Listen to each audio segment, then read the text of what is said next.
The dust of the saloon floor tasted of stale beer and regret, a fine grit that coated the tongues of the silent men who watched.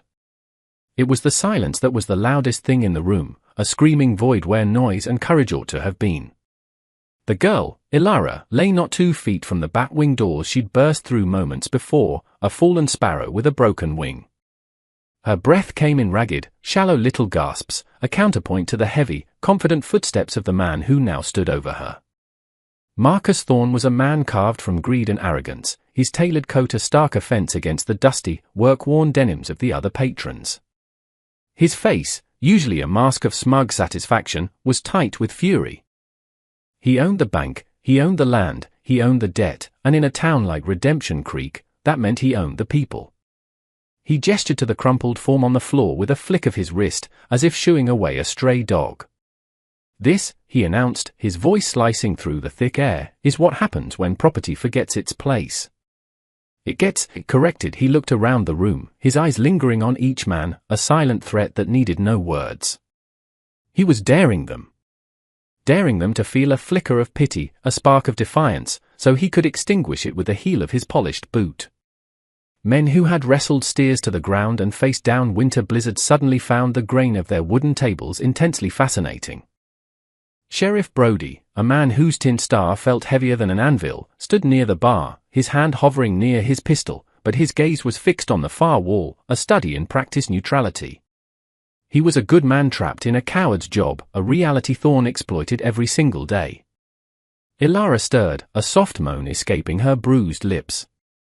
Her eyes fluttered open, wide with a terror that was ancient and profound. She tried to push herself up, to crawl away, but her limbs would not obey. Thorne chuckled, a low, guttural sound of ownership. He bent down, his hand reaching not to help her, but to grab a fistful of her tangled hair. "Time to go home, little trinket," he sneered. But before his fingers could close around their prize, the world seemed to tilt on its axis. The girl's body, which had been sagging toward the floor in a final, exhausted faint, was suddenly lifted. A shadow had detached itself from the darkest corner of the saloon, a corner most men avoided. Jedediah Stone had been sitting there for an hour, a single glass of whiskey untouched before him, his presence as unassuming as a fieldstone and just as immovable. No one ever spoke to Jedediah. He was a ghost in broad daylight, a man who worked his small, hard-scrabble ranch on the edge of Thorne's vast holdings, his face a roadmap of some private sorrow. Now, that ghost was holding the fainting girl in his arms, her head resting against the worn fabric of his shirt. He hadn't made a sound. He had moved with a speed that was unnatural, a panther uncoiling from the shadows. Thorne straightened up, his face a blotchy canvas of crimson and white. He was so stunned, so utterly flabbergasted that anyone, least of all this silent spectre, would dare interfere, that for a moment he was speechless. "Put it down, Stone," he finally managed to hiss, his voice dripping with venom. "That is my property you're holding." Jedediah's eyes, the color of a winter sky over a frozen lake, lifted from the girl's pale face and settled on Thorne. They were devoid of fear, devoid of anger, devoid of anything but a profound and chilling emptiness. He looked through Thorne, as if the man were nothing more than a pane of dirty glass. The entire saloon held its breath, the tension a physical thing, a pressure building against their eardrums. Every man in that room knew the violence Thorne was capable of. They had seen his hired muscle-beater farmer for being late on a loan. They had seen him foreclose on families in the dead of winter. And now, this quiet rancher was holding the object of the tyrant's wrath. Jedediah adjusted his hold on the girl, pulling her closer to his chest as if to shield her from the world. He looked down at her bruised face, at the tear track that cut a clean path through the grime on her cheek. A flicker of something ancient and painful moved behind his eyes, a ghost of a memory. He leaned his head down, his lips close to her ear, and in a voice so low it was barely a whisper, yet a whisper that seemed to fill the entire, silent room, he said the words that would change everything. "I got you now. What is it that makes a man stand when all others sit? When fear is a poison in the air, what is the antidote that allows one soul to breathe free and act? Is it courage, or is it something deeper? A pain so great that all other fears become meaningless?"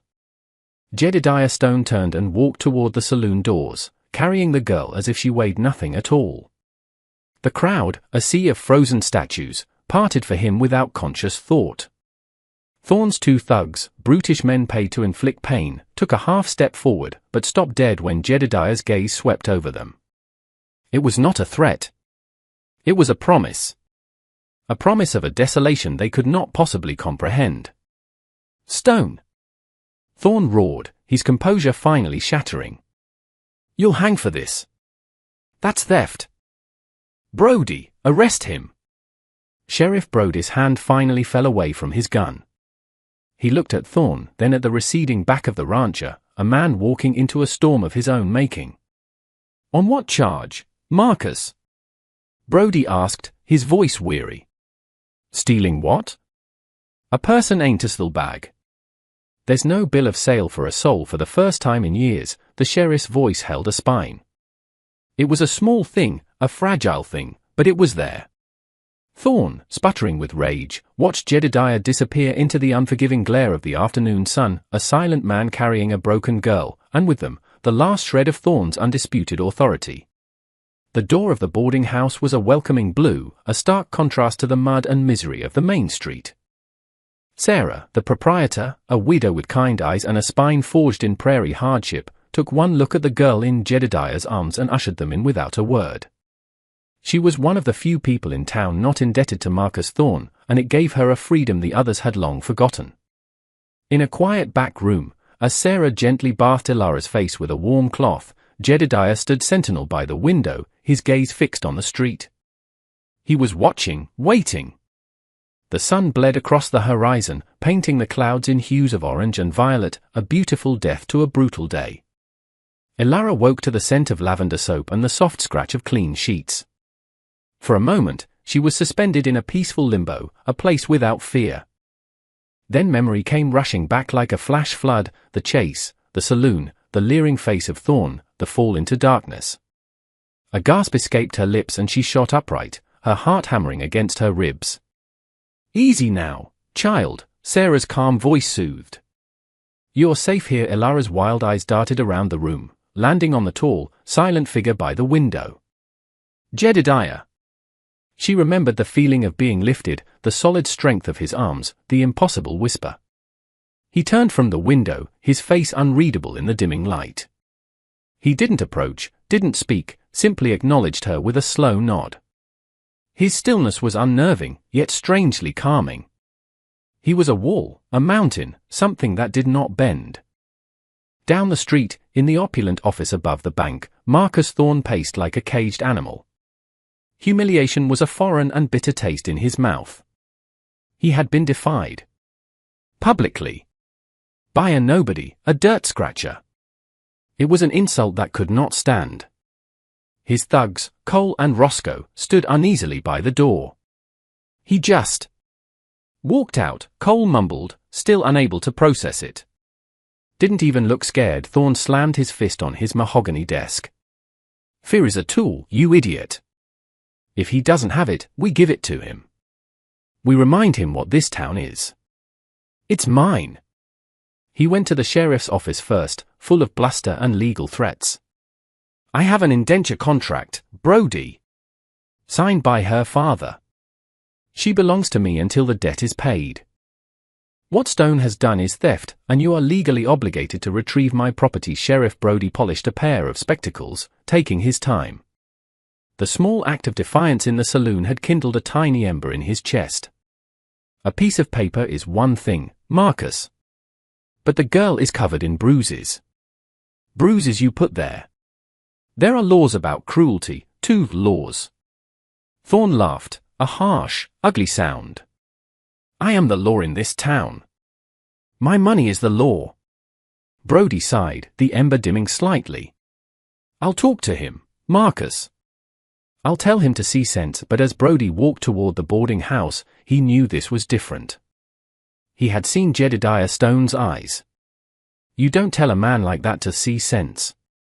A man like that operates on a different kind of logic, a code written in scars and silence. He found Jedediah on the porch, oiling the action of a Winchester rifle. The setting sun glinted off the steel.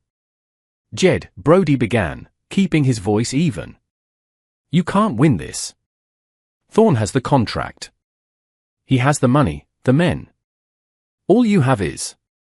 That girl. Jedediah slid the bolt home with a soft, metallic click. He looked up at the sheriff. Is that all it takes, then? A piece of paper and a few hired guns to make a man turn his back. Brody shifted his weight. It's not about turning your back. It's about being smart. Surviving. Give him the girl, and this all goes away. You can go back to your ranch. Jedediah stood up, his height seeming to swallow the last of the evening light. Some of us have nothing left to go back to, Sheriff. Some of us are already living in the after. This isn't about my ranch. It's about that girl sleeping in there, believing for the first time in a long time that the monsters might not win. He turned and went back inside, leaving Sheriff Brody alone on the porch with the encroaching darkness and the heavier weight of his own conscience. The silence of the boarding house was a fragile sanctuary. For 2 days, an unspoken truce held over Redemption Creek. Thorn gathered his forces, bringing in hard men from out of the territory, letting the town see them, letting the fear ferment. Jedediah used the time to prepare. He boarded up the lower windows of Sarah's house, not with clumsy planks, but with carefully measured and reinforced beams. He checked sightlines from the upper floors. He moved with an economy of motion that spoke of long and terrible practice. Sarah watched him, her heart aching. She saw not just a protector, but a man haunted by a legion of ghosts. You don't have to do this, Jedediah, she said softly one evening, placing a plate of stew on the table where he sat cleaning his revolver. You can take the girl and ride out. No one would blame you. He paused, the cylinder of the pistol in his palm. They would, he said, his voice a low rumble. And they'd be right. But it ain't them I'm worried about. In the quiet moments, Elara began to talk. Her story came out in hesitant pieces, a mosaic of heartbreak and abuse. Her father, a good man broken by drought and drink, had signed the indenture note to Thorn in a desperate gamble. After he passed, Thorn had come to collect. The work was endless, the food scarce, the punishment swift and brutal. She wasn't a person to him, she was an asset, a thing to be used and discarded. She showed Jedediah the one treasure she had managed to keep hidden, a small wooden bird, worn smooth with years of anxious rubbing. My mother carved it for me, she whispered, her eye shining with unshed tears. She said it was a sparrow. That even the smallest bird can find its way home. Jedediah looked at the little carving, and his hand, a hand steady enough to sight a rifle at 200 yards, trembled. He instinctively reached for his own neck, his fingers brushing against a worn leather cord tucked beneath his collar. A muscle in his jaw jumped. He said nothing, but his silence was a confession of a deep and terrible wound. The sight of her simple, hopeful treasure had torn it wide open. He wasn't just seeing Elara anymore. He was seeing a small face, framed by blonde curls. He was smelling the smoke. He was hearing a cry that had been swallowed by the roar of flames. He pushed the memory down, locking it away in the iron vault of his heart, but the effort cost him. A thin sheen of sweat broke out on his brow. Elara, perceptive in the way of those who have had to read moods for survival, saw the shift. Does it remind you of something? She asked gently. Jedediah stood abruptly and walked to the window, his back to her. Get some rest, he said, his voice rough. He'll be coming soon. He knew Thorn's kind. The public humiliation would fester, and the only balm for that kind of pride was public, overwhelming violence. He wouldn't just come for the girl. He would come to burn down the idea that anyone could stand against him. Later that night, as Elara slept a fitful, dream-haunted sleep, Sarah found Jedediah on the porch again, staring out into the moon-drenched street. The Winchester lay across his lap. It was a girl, wasn't it?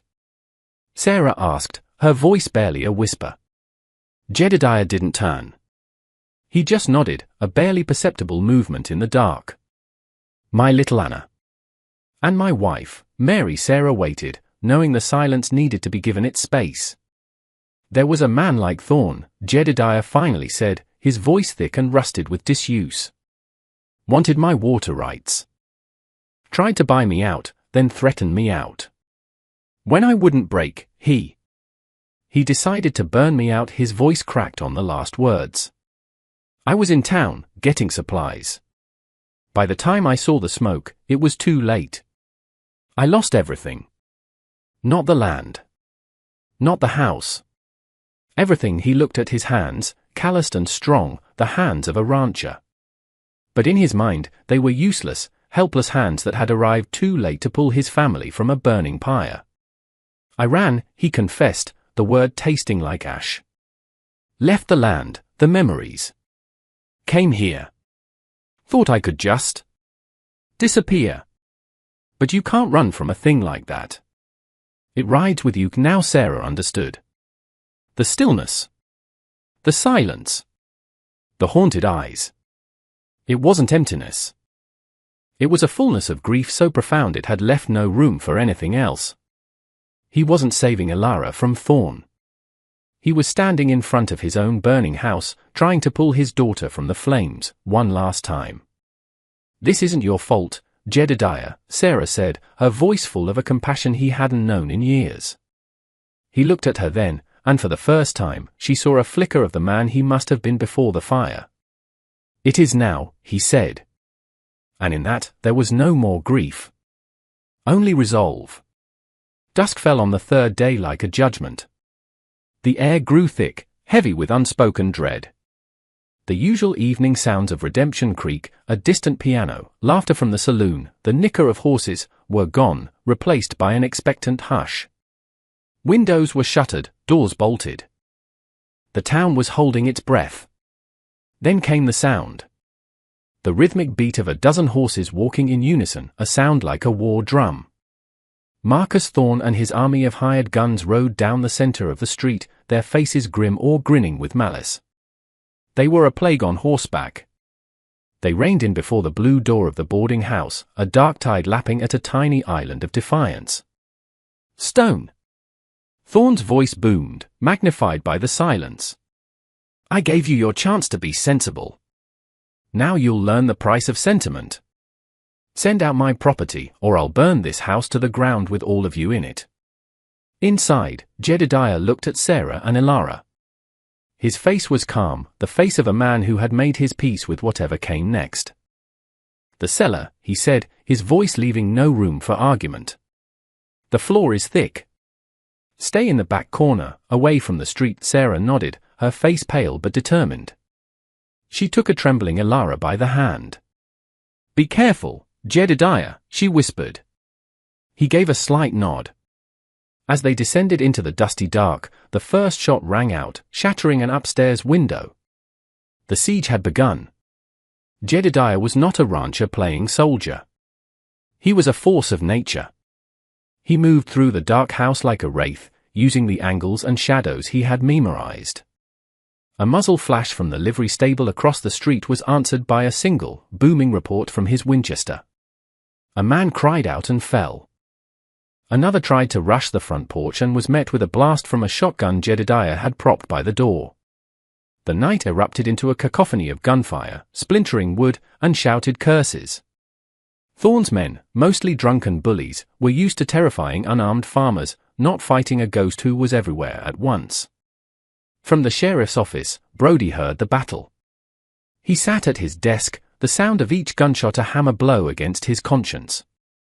He saw Jedediah's face, heard his words, "Is that all it takes?" Then he saw Elara's bruised cheek.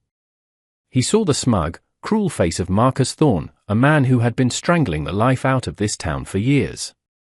With a deep, shuddering breath, Sheriff Brody stood up. He strapped on his gun belt, the leather creaking in the silent office. The weight of the pistol on his hip felt different tonight. Not a burden, but a tool. A responsibility. He walked out into the street, a lone figure walking toward the fire. Thorn, he yelled, his voice clear and steady. This is official business. Lay down your arms. Thorn, crouched behind a water trough, laughed. You finally lost your mind, Brody. Kill him. But as two of Thorn's men turned their guns on the sheriff, a window on the general store opened. Old Man Hemlock, the store owner Thorn was threatening to foreclose on, rested a hunting rifle on the sill. A rifle barked from the blacksmith's shop. Another from the saloon roof. The cowardly crowd, seeing their lawman finally choose a side, had been inspired. The embers of their own courage, long dormant, had been fanned into a flame. The fight turned. Thorne's hired army, caught between Jedediah's deadly precision and the newly armed townspeople, began to break and run. It was no longer a siege, it was a rout. In the chaos, Thorne saw his power evaporating. Desperate, he did what all cowards do, he sought a shield. He ran for the boarding house, kicking in the weakened front door. He found the cellar entrance and stormed down into the darkness, dragging a screaming Elara up into the embattled street. "Stop!" Thorne bellowed, holding the terrified girl in front of him, a pistol pressed to her temple. "Everybody stop, or she dies!" The shooting sputtered to a halt. The street fell silent once more, littered with the wounded and the fleeing. Jedediah emerged from the shadows of the porch, his rifle held loosely at his side. He saw Elara, her eyes wide with terror. He saw Thorne's desperate, triumphant sneer. And he saw the small, wooden bird, which had fallen from Elara's pocket, lying in the dust at Thorne's feet. With a grunt of rage and contempt, Thorne stomped on it, grinding the small carving into splintered pieces under his heel. "No more silly little hopes," he spat. And that was the moment the world broke for Jedediah Stone. The battle, the guns, the town, it all faded away. He slowly, deliberately, reached up and pulled the leather cord from around his neck. Dangling from it was another wooden bird, or rather, half of one. It was charred and broken, but the shape was unmistakable. It would have fit perfectly with the pieces now crushed in the dust. "That," Jedediah said, his voice no longer a whisper, but a raw, broken thing full of shattered memories and endless night. "That was my daughter's. Anna.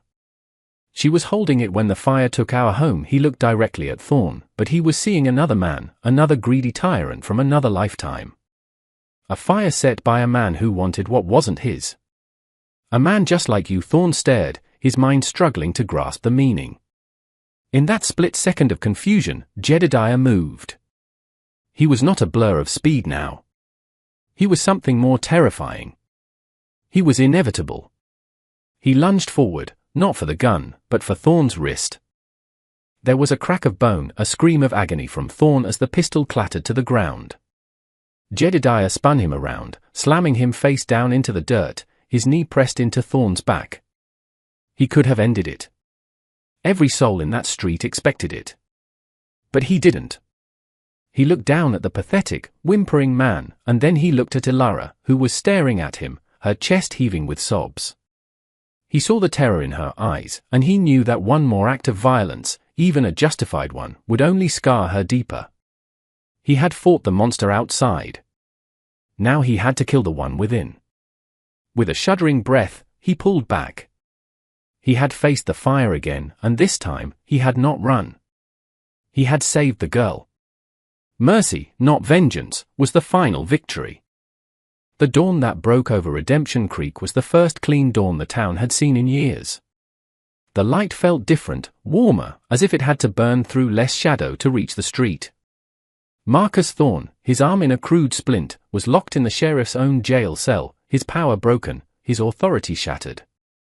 The men who had fought alongside the sheriff stood a little taller, their eyes meeting each other with a newfound respect. They had taken their town back. Jedediah sat on the steps of the boarding house porch, the morning sun on his face. In his palm, he held the splintered pieces of two wooden birds, Elara's and his own. He tried to fit them together, a puzzle of grief and hope. Elara came and sat beside him. She didn't speak, just watched his calloused fingers working with the delicate fragments. "He broke it," she said softly, her voice thick with sorrow for the last piece of her mother. "Yes," Jedediah said.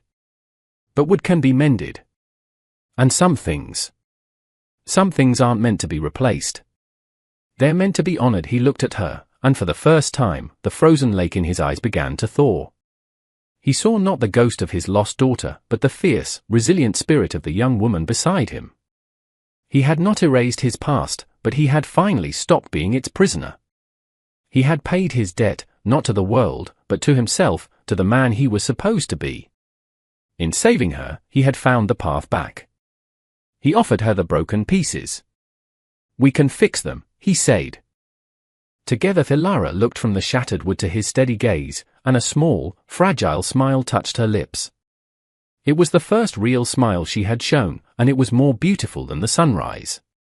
In a town named Redemption, a silent rancher had found his, not in violence or vengeance, but in a quiet promise whispered to a fallen girl, "I got you now." He had kept that promise. And in doing so, he had saved them both. We all face moments when it's easier to look away, to let injustice stand because the cost of fighting seems too high. But what is the true cost of silence? Think about the Jedediah stones in your own world, the quiet heroes waiting for a reason to stand. What will it take for you to be one of them? Let us know your thoughts in the comments below, and don't forget to subscribe for more stories that remind us of the strength within.